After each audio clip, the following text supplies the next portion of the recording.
Parking zone থাকবে কার দখলে জানিয়ে হাওড়ার শালিমারে তৃণমূলের দুই সক্রিয় নেতার মধ্যে গোষ্ঠীদ্বন্দ্বে উত্তপ্ত হয়ে ওঠে রবিবারের দুপুর। চলে মুহুর্মুহু ইট বৃষ্টি, ঘরে বাইরে থেকে ভিতরেও ধরা পড়ে সেই তাণ্ডব লীলা। নামানো হয় বিশাল পুলিশ বাহিনী ও র্যাফ।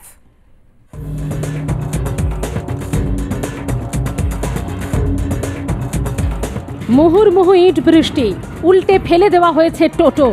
একদিক থেকে অন্যদিকে চোখ গেলে দেখা যাবে যত্রতত্র পড়ে রয়েছে ইট ভাঙা থেকে পাথর ভাঙা। ঘটনাস্থলে দাঁড়িয়ে থাকা এক লরির সামনে কাঁচ নেই বললেই চলে, দেখে বোঝাই যাচ্ছে ইট বৃষ্টির লড়াইয়ে বেশ ক্ষতিগ্রস্ত সেই লরি।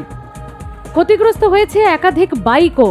বাইরের ছবির সঙ্গে সঙ্গে কয়েকটা বাড়ির মধ্যেও ধরা পড়েছে এই তাণ্ডব লীলা। এ ছবি কোনো যুদ্ধের থেকে কম নয় বই কি। এ ছবি হাওড়ার শালিমার স্টেশন সংলগ্ন এলাকায়। এসেছি দেখছি কি পুরা ইটা পথর চলছে। ও 5 নম্বরে। হ্যাঁ, ও মেন হচ্ছে बुल्ला भाई।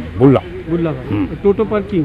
हाँ, बुल्ला भाई जब उसको गोली लगा रहा तो अरूप बाबू उसको दिल खोल कर मदद किया। आज हम ही लोग को पीटना शुरू कर दिया। बाप नहीं रहा, पावना घड़ी हम लोग तिलमुल किया। अरूप राय को हम लोग चट्टी पर बैठाया भैंस के। पार्किंग करता है, टाका लिए पार्किंग। অন্য জায়গার ছেলে এখানে এসে পুরো ইট ফিট বোতল সব পুরো ফেলে দিয়েছে। একটা বাচ্চা গেট ফেট লাগাবো ভাঙচুর করেছে। হ্যাঁ, ক্লাবো সব যে গাড়ি উড়ি সব ভেঙে দিয়েছে। আমাদের টোটো ছিল, টোটো পুরো উল্টে সব ফেলে দিয়েছে, পুরো টালি পুলি সব। কার দখলে থাকবে পার্কিং জোন জানিয়ে দুই গোষ্ঠীর মধ্যে শুরু হয় ঝামেলা। বুল্লা এবং মুকেশ দুজনই তৃণমূলের সক্রিয় কর্মী। শালিমারের 1 নম্বর অঞ্চলের বাসিন্দাদের অভিযোগ, তারা প্রায় প্রত্যেক দিন এলাকায় এসে হামলা চালায়। দুই তৃণমূলের সক্রিয় নেতার দ্বন্দ্বে তপ্ত হয়ে ওঠে রবিবারের দুপুর।